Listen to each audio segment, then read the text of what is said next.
नमस्कार, आप देख रहे हैं संसद टीवी और मैं हूं आपके साथ अर्चना मिश्रा। संसद का मॉनसून सत्र चल रहा है। सत्र का आज तीसरा दिन था। संसद के दोनों सदनों में कामकाज के लिहाज से क्या रहा खास, देखिए संसद की कार्यवाही से जुड़ी हर खबर संसद टीवी के खास कार्यक्रम सदन दिन भर में। लेकिन सबसे पहले बात सुर्खियों की।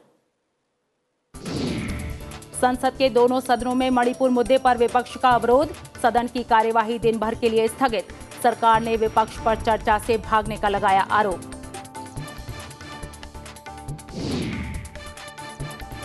आम आदमी पार्टी के सांसद संजय सिंह मॉनसून सत्र के बाकी अवधि के लिए राज्यसभा से निलंबित। सदन के नेता पीयूष गोयल ने पेश किया प्रस्ताव। असंसदीय आचरण के लिए नियम 256 के तहत सभापति की कार्रवाई।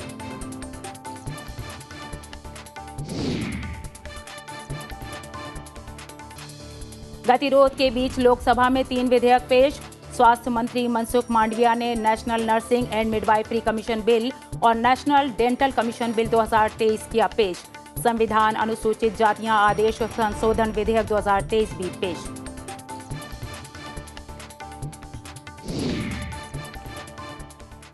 संसद के दोनों सदनों की कार्यवाही का आज तीसरा दिन था। आज भी मणिपुर हिंसा को लेकर कार्यवाही बाधित हुई।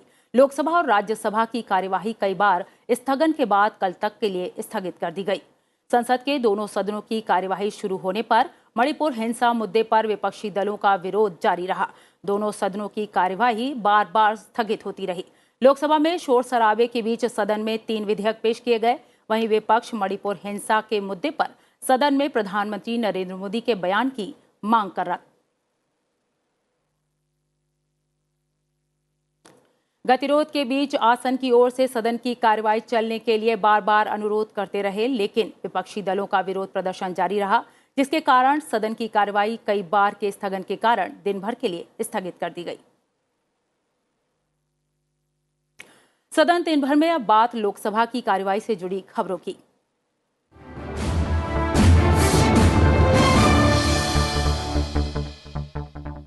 आज सुबह सदन की कार्यवाही शुरू होते ही विपक्षी सदस्य नारेबाजी करते हुए लोकसभा अध्यक्ष के आसन के पास आ गए। लोकसभा अध्यक्ष ओम बिरला ने कहा कि सरकार हर चर्चा के लिए तैयार है और इसे दोपहर 12 बजे के बाद सभी दलों की सहमति के बाद लिया जा सकता है। लेकिन विपक्षी सदस्यों ने इस पर कोई ध्यान नहीं दिया। कांग्रेस नेता अधीर रंजन चौधरी ने मणिपुर हिंसा के मुद्दे पर तत्काल चर्चा और प्रधानमंत्री से जवाब की मांग की। संसदीय कार्य मंत्री प्रहलाद जोशी ने इसका जवाब देते हुए कहा कि सरकार मणिपुर मुद्दे पर चर्चा के लिए तैयार है। रक्षा मंत्री राजनाथ सिंह ने विपक्षी दलों से मणिपुर मुद्दे को लेकर गंभीर न होने का आरोप लगाया। लोकसभा अध्यक्ष ने शोर शराबे के बीच सदन चलाने की कोशिश की, लेकिन बाद में सदन की कार्यवाही 12 बजे तक स्थगित कर दी गई। आज मणिपुर की हालात देखते हुए प्राइम मिनिस्टर सदन में आके एक सुमोटो स्टेटमेंट चलिए सर, आसमान तक एक मिनट बताइए, बैठिए सर, आपकी बात सुनी मैंने, अब बैठिए। पड़ेगा। सारा सदन जिस विषय को आपको उठा रहा उस पर चर्चा करने को तैयार है। आप अभी 12 बजे बाद चर्चा शुरू करिए। कौन आकर जवाब देगा ये आप तय करने वाले नहीं है। जो विभाग का मंत्री है वो जवाब देंगे। और माननीय प्रधानमंत्री और ने सदन के उपनेता ने भी पूर्व में ये कहा था कि हम चर्चा करने को तैयार हैं, कि हम चर्चा मैं अभी तक तैयार है और हम अध्यक्ष पीठ से नहीं बोला था, लेकिन आपने भी इसे उठाया है। तुरंत चर्चा इससे मेरा आग्रह है, ये चर्चा से आप क्यों सदन भाग रहे हैं? चलाएं। देश को एक्सप्लेन करना चाहिए सर, ये क्या हाँ, चल रहा चर्चा है? होगी। जब सरकार तैयार है, पूरा चर्चा होगी। इस तरह के पूरा हमारा चर्चा संवाद से ही, और नॉर्थ ईस्ट का बातचीत से ही सर मैं रिकॉर्ड समस्या का समाधान होगा। नॉर्थ ईस्ट का 2 बार के स्थगन के बाद 2:30 बजे लोकसभा की कार्यवाही चौथी बार शुरू हुई तो केंद्रीय गृह मंत्री अमित शाह ने सदन में विपक्षी दलों से मणिपुर पर चर्चा होने देने की अपील की। उन्होंने कहा कि सरकार मणिपुर पर सदन में चर्चा के लिए तैयार है। वे विपक्ष से अनुरोध करते हैं कि इस मुद्दे पर सदन में चर्चा होने दें। माननीय सदस्यगण, आप 2-3 दिन से मणिपुर की चर्चा की बात कर रहे हैं। माननीय गृह मंत्री जी यहाँ पर आए हैं। मैं माननीय गृह मंत्री जी से आग्रह करूंगा कि सदन के सामने माननीय अध्यक्ष जी, मेरा विपक्ष के सभी सम्मानीय सदस्यों से मेरा आग्रह है कि एक बहुत संवेदनशील मुद्दे पर काफी सदस्यों ने सत्ताधारी दल के और विपक्ष के दोनों ओर के सदस्य ने चर्चा की मांग की है। मैं सदन में चर्चा के लिए तैयार हूं। मुझे मालूम नहीं है कि विपक्ष क्यों चर्चा करने देना नहीं चाहता है। मेरा विपक्ष के नेता को आग्रह है कि चर्चा होने दे और इस महत्वपूर्ण मसले पर पूरे देश के सामने सच्चाई जाए, बहुत महत्वपूर्ण है। लोकसभा अध्यक्ष ओम बिरला ने संसदीय परंपरा का हवाला देते हुए कहा कि इस तरह के मामले में नोडल मिनिस्ट्री जो कि गृह मंत्रालय है वही जवाब देता है और विपक्ष नई परंपरा स्थापित करना चाहता है जो कि उचित नहीं है। अपील के बावजूद सदन में गतिरोध जारी रहा और कार्यवाही कल यानी मंगलवार सुबह 11 बजे तक के लिए स्थगित कर दी गई। नई परंपरा की मांग करना और सदन नियोजित तरीके से नहीं चलाना, ये देश और राष्ट्र के हित के लिए नहीं है। मैं माननीय सदस्यगणों से पुनः आग्रह करना चाहता हूं कि जिन विषयों, जिन मुद्दों पर आप चर्चा करना चाहते हैं, सरकार ने स्पष्ट कर दिया है। मुद्दों पर चर्चा कराएं, समाधान कराएं, ताकि हम सामूहिक चर्चा से एक बेहतर रास्ता निकालकर वहां की जनता की भलाई कर सकें। लोकसभा में विपक्षी दलों के गतिरोध और नारेबाजी के बीच सरकार ने सदन में 3 विधेयक पेश किए। साथ ही डीएनए प्रौद्योगिकी विनियमन विधेयक 2019 को वापस ले लिया। केंद्रीय मंत्री जितेंद्र सिंह ने लोकसभा में डीएनए प्रौद्योगिकी उपयोग और अनुप्रयोग विनियमन विधेयक 2019 को वापस लेने का प्रस्ताव किया, जो कि सदन ने सहमति के बाद सरकार ने इसे वापस ले लिया।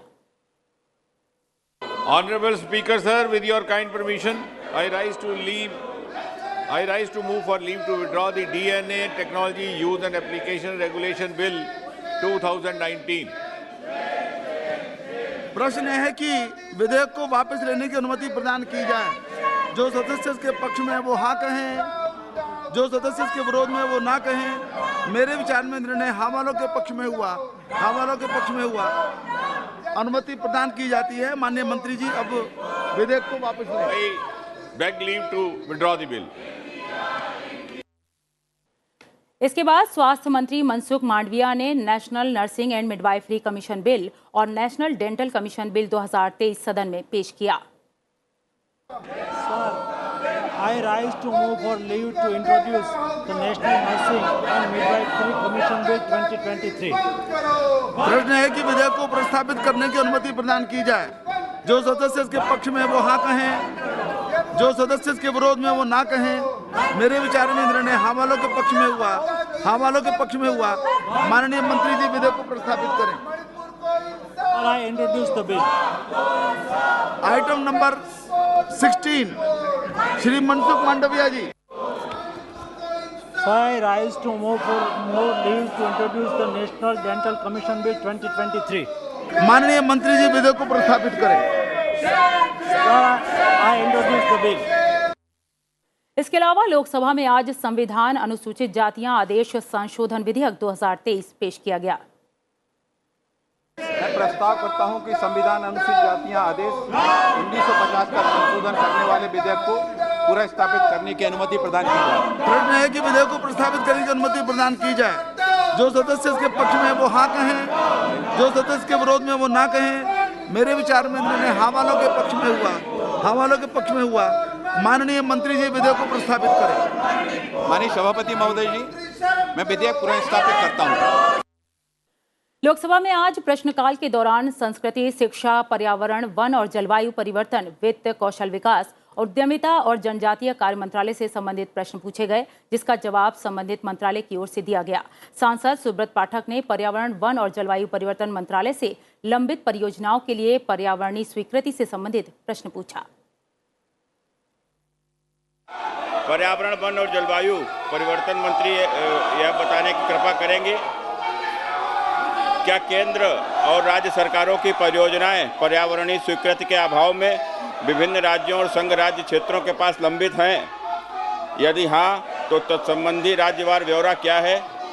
उत्तर प्रदेश और बिहार की उन योजनाओं परियोजनाओं का ब्यौरा क्या है जो मंत्रालय के विचाराधीन है और कहा इनकी वर्तमान स्थिति क्या है और मंत्रालय द्वारा इस संबंध में कब तक निर्णय लिए जाने की संभावना है। कुल मिलाकर के 153 परियोजनाएं लंबित हैं और उत्तर प्रदेश और बिहार के बारे में जो माननीय सदस्य ने पूछा है उसका भी उत्तर इस विस्तार के साथ लिखित में दिया गया है। सांसद गुमान सिंह दामोर ने जनजातीय कार्य मंत्रालय से जनजातीय संस्कृति, परंपराओं और रीति रिवाजों के संरक्षण से जुड़ा सवाल पूछा। मैं आपके माध्यम से माननीय मंत्री जी से एक प्रश्न पूछना चाहता हूं कि जिस प्रकार से जनजाति क्षेत्रों में निजी संस्थाएं धर्मांतरण का काम करती है और जनजाति संस्कृति को नष्ट करती है, तो क्या सरकार तो प्रयास कर ही रही है, परंतु इस क्षेत्र में निजी संस्थाओं का सहयोग लेकर के धर्मांतरण को रोका जा सकता है, जनजाति संस्कृति का संरक्षण किया जा सकता है, ये मैं आपके माध्यम से जानना चाहता हूँ। जो जनजातीय एवं जनजातीय क्षेत्र है उसके जो विशेष प्रावधान है उस संबंध में राज्य में जनजातीय सलाहकार परिषद है जिसके माध्यम से ऐसे विषयों पर चर्चा करने के लिए संवैधानिक अधिकार प्राप्त है। राज्यों को इन सारे मामले पर गंभीरता से विचार करते हुए ये ध्यान में रखना चाहिए कि उनकी संस्कृति परंपराएं बनी रहें। सांसद डॉक्टर निशिकांत दुबे ने कौशल विकास और उद्यमशीलता मंत्रालय से महिलाओं के लिए अल्पकालीन प्रशिक्षण कार्यक्रम से जुड़ा सवाल पूछा। महिलाओं का प्रशिक्षण का जो रेशियो है आज भी कम है। मंत्री जी ने अपने उत्तर में 34% कहा है और इसका जो मुख्य कारण मुझे इस उत्तर से दिखाई दे रहा है कि NSDC है या अलग अलग मंत्रालय 20 मंत्रालय हैं जो स्किलिंग का काम करते हैं, उसके कोऑर्डिनेशन के लिए एक कमेटी शायद बनी है या नहीं बनी है मुझे नहीं पता, लेकिन उसके बावजूद भी इतने प्रयास के बावजूद भी महिलाओं की संख्या घट रही है। मेरा आपके माध्यम से माननीय मंत्री जी से आग्रह है या मेरा सुझाव है या प्रश्न है कि जो NSDC है और जो सारे मंत्रालय स्किलिंग का काम कर रहे हैं उसको कोऑर्डिनेशन के लिए क्या कोई कमेटी बनाने का इरादा है, और यदि इरादा है तो उसमें महिलाओं की संख्या कैसे बढ़ेगी, उसके बारे में भारत सरकार की क्या सोच है। शॉर्ट टर्म स्किलिंग में महिलाओं की संख्या अभी 34% है, लेकिन जिस ढंग से देश में कटिंग एज स्किल्स आ रहे हैं, न्यू एज स्किल्स आ रहे हैं, विशेष करके मैं उदाहरण देना चाहूँगा IT सेक्टर में, सेमीकंडक्टर में, डिजिटाइजेशन की नया दुनिया में महिलाओं की आवश्यकता उसमें और लगने वाला है। अभी जैसे मोबाइल इंडस्ट्री इमर्ज कर रहा है, मोबाइल इंडस्ट्री में सारे पैकेजिंग असेंबलिंग के काम महिला करते हैं। आने वाले दिनों में इसकी संख्या बढ़ेगी। भारत सरकार की स्किल डिपार्टमेंट की नेतृत्व में मेटी जैसे अनेक विभागों की कोऑर्डिनेशन में इस संख्या को बढ़ाने का प्रयास किया जा रहा है। शिवसेना सांसद धैर्यशील माने ने सार्वजनिक क्षेत्र के बैंकों के वित्तीय प्रदर्शन से संबंधित एक महत्वपूर्ण प्रश्न वित्त मंत्रालय से जुड़ा सवाल किया। देश में करोड़ों गरीब, कमजोर वर्ग तथा मध्यम वर्ग के व्यक्ति अपनी विभिन्न प्रकार की आवश्यकताओं की पूर्ति के लिए ऋण लेते हैं। दुर्भाग्यवश कई बार कुछ व्यक्ति कुछ समय के लिए ऋण चुकाने में असमर्थ हो जाते हैं। कई व्यक्ति क्रेडिट कार्ड, EMI चुकाने में आकस्मिक परिस्थितियों, बीमारी, व्यापार में घाटा इत्यादि के कारण समय पर EMI नहीं चुका पाते। इन मामलों में यह देखा गया है कि बैंकों का उनकी तरफ का रवैया सहानुभूतिपूर्वक नहीं रहता, बजाय उसके वो उनको सूदखोरों की तरह ब्याज पर ब्याज लगाकर ऋण लेने वालों को कर्ज के बोझ के तले दबा देते हैं। बैंकों का राष्ट्रीयकरण होने के पूर्व देश में साहूकारों का और सूदखोरों का आतंक था। MI चुकाने के लिए अस्थायी रूप से विफल रहने वाले बैंक कर्मी ऋण के दुर्भाग्य भी कभी करते हैं। अतः मैं माननीय मंत्री जी से यह जानना चाहता हूं कि इन शोषणकारी एवं देश के आम जनसामान्य को बेचने के लिए, बचाने के लिए सरकारी बैंकों को निर्देश देगी तथा बैंकों को इस निरंकुश और मनमाने रवैये पर नियंत्रण लाने के लिए सरकार क्या करेगी।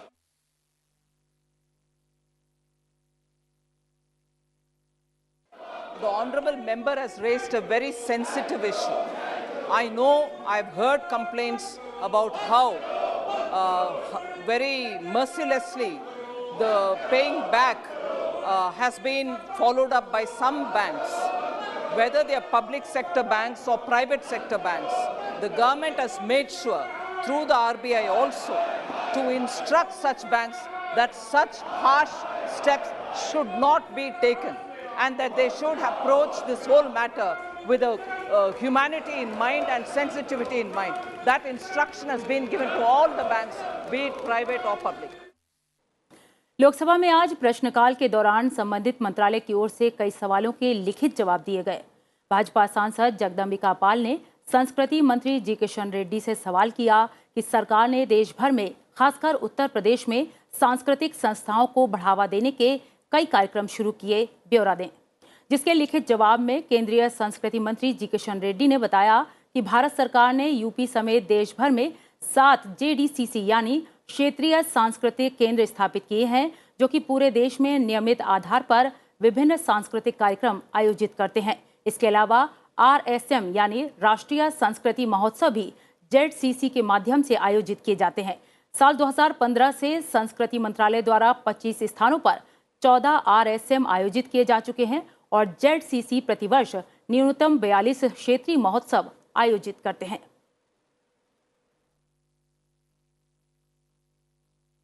भाजपा सांसद राकेश सिंह ने वित्त मंत्री निर्मला सीतारमण से प्रश्न किया कि क्या देश में विदेशी संस्थागत निवेश में वृद्धि हुई है, यदि हां तो वर्तमान तिमाही के तत्संबंधित ब्यौरा दें। क्या देश में इस कारण मुद्रास्फीति में कमी आई है? इस प्रश्न के लिखित जवाब में वित्त मंत्री ने सदन को बताया कि सरकार ने विदेशी निवेश को बढ़ावा देने के लिए कई कदम उठाए, जिसमें FPI के संबंध में सेबी द्वारा लिए गए निर्णय शामिल हैं। इसके साथ ही FDI यानी प्रत्यक्ष विदेशी निवेश के संबंध में भारत सरकार द्वारा उठाए गए प्रमुख कदम शामिल हैं, जिससे कि विदेशी संस्थागत निवेश में वृद्धि हुई है। इसके साथ ही 2023-24 की पहली तिमाही में मुद्रास्फीति 4.6 रही, जो कि पिछले वर्ष की अंतिम तिमाही के दौरान दर्ज की गई 6.2% की मुद्रास्फीति से कम थी।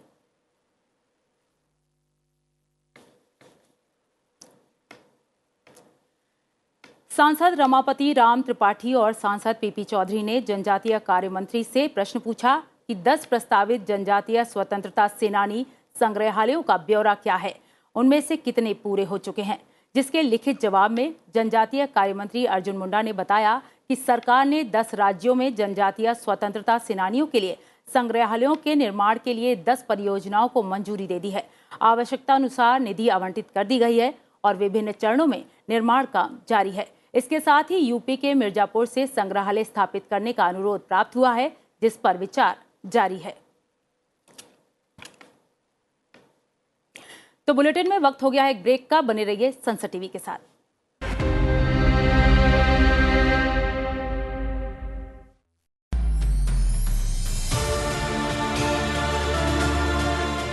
कि देश की जो इमारत बनती है, जैसी ये इमारत बनी है, ये वीरों के खून पे बनती है। बच्चों को भी लेटर लिखे थे, मेरे से फ़ोन से बात करने वाले भी थे, और फिर कभी ये दिन नहीं आया। भारतीय फौजी लड़ता है, वो इसलिए नहीं लड़ता कि वो अपने दुश्मन से नफरत करता है, वो इसलिए लड़ता है कि उसे अपने देशवासियों से प्यार है।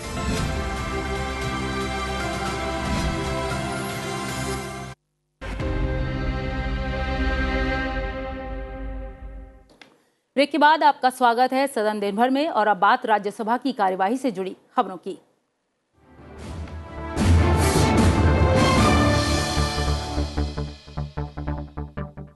आम आदमी पार्टी के सांसद संजय सिंह को राज्यसभा में उनके असंसदीय व्यवहार के लिए मानसून सत्र से बाकी अवधि के लिए निलंबित कर दिया गया। राज्यसभा के रूल बुक के नियम 256 के तहत ये कार्रवाई की गई है। आज दोपहर 12 बजे पहले स्थगन के बाद जब राज्यसभा की कार्यवाही शुरू हुई तो विपक्षी सदस्य मणिपुर हिंसा मुद्दे पर नारेबाजी करते हुए सभापति के आसन के पास पहुंच गए। सभापति जगदीप धनखड़ ने संजय सिंह से अपनी सीट पर जाने के लिए बार बार कहा, लेकिन उनका प्रदर्शन जारी रहा। इसके बाद सदन के नेता पीयूष गोयल ने संजय सिंह को सभापति के निर्देशों की बार बार अवहेलना करने के लिए बाकी सत्र के लिए निलंबित करने का प्रस्ताव दिया। सदन ने ध्वनिमत से प्रस्ताव को पारित कर दिया।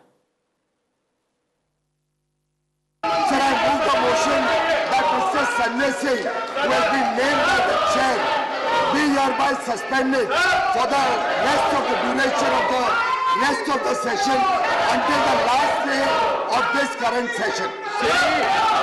The motion is Shri Sanjay Singh be suspended for the entire duration of this session for having repeatedly violated directive of the chair.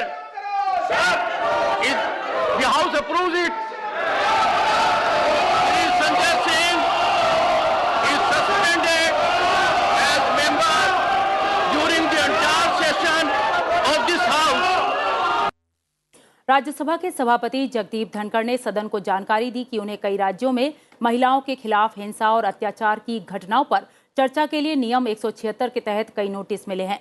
Rajya Sabha के Honorable members, 11 notices under Rule 176 for short duration discussion have been received. Dr. Sudhanshu Trivedi, BJP, concern over violence during panchayat elections in the state of West Bengal. Shri Sushil Kumar Modi, the same. Shri Sushil Kumar Modi, concern over brutal use of police force against peaceful protesters in Patna, Bihar. Dr. Lakshmikant Vajpayee, BJP, concern over atrocities against women in the state of Telangana. Rajya Sabha के सभापति जगदीप धनखड़ ने गतिरोध के बीच प्रश्नकाल की कार्यवाही चलाने की कोशिश की। जल शक्ति मंत्री गजेंद्र सिंह शेखावत ने अपने मंत्रालयों से जुड़े सवालों के जवाब दिए। सर, हमारी सरकार सबको नल से जल पहुंचाने का काम कर रही है। ये कार्यक्रम 4 प्रदेशों 5 प्रदेशों में नहीं हो रहा है। ये राजस्थान, छत्तीसगढ़, पश्चिम बंगाल, केरल, झारखंड में 50% से कम हुआ है अभी तक। ये क्या कारण है कि यहाँ इन राज्यों में नल से जल पहुंचाने का काम क्यों नहीं हो पा रहा? ये सही है कि जिन प्रदेशों के नाम का उल्लेख इन्होंने किया है, राजस्थान, वेस्ट बंगाल, छत्तीसगढ़, झारखंड, ये ऐसे प्रदेश हैं जिन प्रदेशों में देश की जिस गति से पूरे देश में औसत गति से काम हो रहा है, उस गति से कहीं ये प्रदेश पिछड़े। अधिकतम संसाधन उपलब्ध कराए जाने के बावजूद भी राजस्थान प्रदेश जो है देश के सबसे नीचे के पायदान के 3 प्रदेशों में से है। छत्तीसगढ़ और झारखंड के भी कमोबेश यही हालात है। हम निरंतर विषय पर दृष्टि बनाए रखते हुए राज्यों के साथ में आग्रह कर रहे हैं। मैंने खुद जाकर के व्यक्तिगत रूप से माननीय मुख्यमंत्रियों से बात की है, अधिकारियों के स्तर पर भी चर्चा की है। मुझे विश्वास है कि अब इस काम की गति जो है निश्चित रूप से बढ़ेगी। Sir, in Andhra Pradesh, the coverage of households under drinking water has doubled. My question to Honorable Minister, sir, I think yes, sir, in some districts of Andhra Pradesh, the coverage has improved drastically, but it is still low. I would like to request the minister to focus on North Coastal Andhra districts like Visakhapatnam, Srikakulam, Vijayanagaram. So my question is whether there will be a special drive to improve coverage in North Coastal Andhra districts. क्या Andhra Pradesh is among the states जहां पर performance बहुत लो है? मैं सदन के सामने अत्यंत दुख के साथ में कहना चाहता हूं कि आंध्र प्रदेश एकमात्र ऐसा प्रदेश है जिसमें 2021 के बाद में भारत सरकार के द्वारा जल जीवन मिशन में जो एलोकेशन किया गया है, उस एलोकेशन में एक भी पैसा अभी विड्रॉ नहीं किया है, क्योंकि वो अपनी तरफ से अभी जो है स्टेट शेयर जो उनको देना चाहिए वो 2021-22 का स्टेट शेयर भी नहीं दे पाए। निश्चित रूप से चिंताजनक स्थिति है और हम निरंतर उनके संपर्क में रह करके उनको इस दिशा में प्रगति करने के लिए आवश्यक कार्रवाई करने के लिए बात कह रहे हैं। राज्यसभा में आज प्रश्नकाल के दौरान संबंधित मंत्रालय की ओर से कई सवालों के लिखित जवाब दिए गए।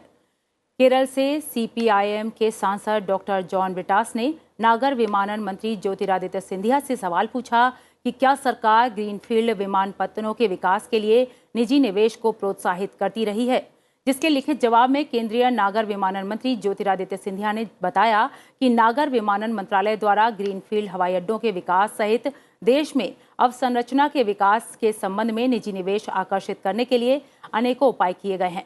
ग्रीनफील्ड एवं ब्राउनी फील्ड हवाई अड्डा परियोजना के लिए विदेश प्रत्यक्ष निवेश नीति के अंतर्गत 100% विदेश प्रत्यक्ष निवेश की अनुमति दे दी गई है।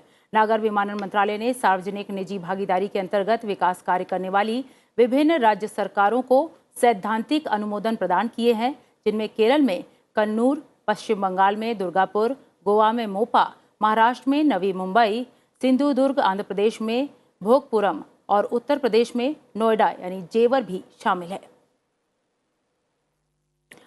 भाजपा सांसद कांता करदम ने सूक्ष्म, लघु और मध्यम उद्यम मंत्रालय से संबंधित प्रश्न पूछा।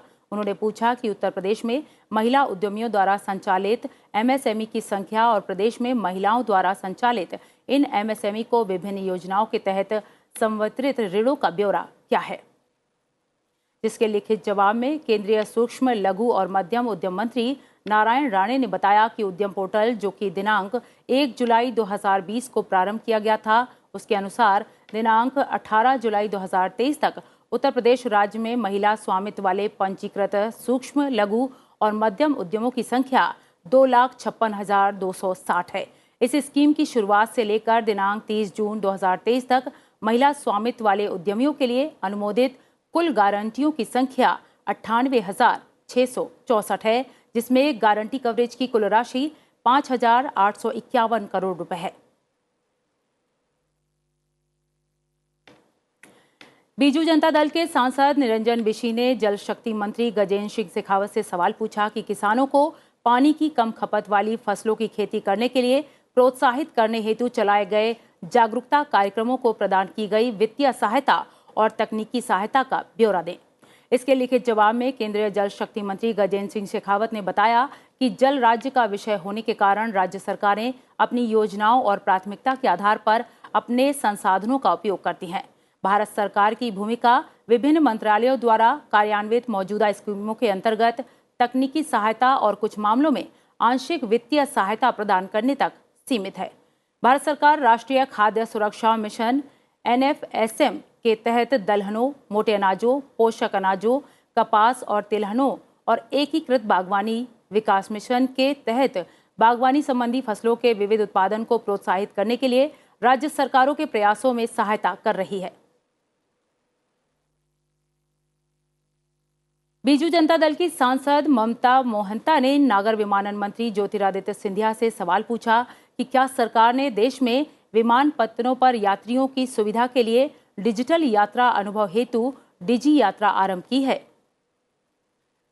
जिसके जवाब में ज्योतिरादित्य सिंधिया नागर विमानन मंत्री ने जवाब दिया कि डिजी यात्रा चेहरा पहचान प्रौद्योगिकी का उपयोग करके बायोमेट्रिक आधारित यात्रा के लिए नागर विमानन मंत्रालय द्वारा आरंभ की गई है एक पहल है। इसका उद्देश्य हवाई अड्डों पर यात्रियों को सुगम और निर्बाध यात्रा अनुभव प्रदान करना है। डिजी यात्रा को पहले चरण में दिल्ली, बेंगलुरु, वाराणसी, कोलकाता, पुणे, विजयवाड़ा और हैदराबाद हवाई अड्डों पर आरंभ किया गया है।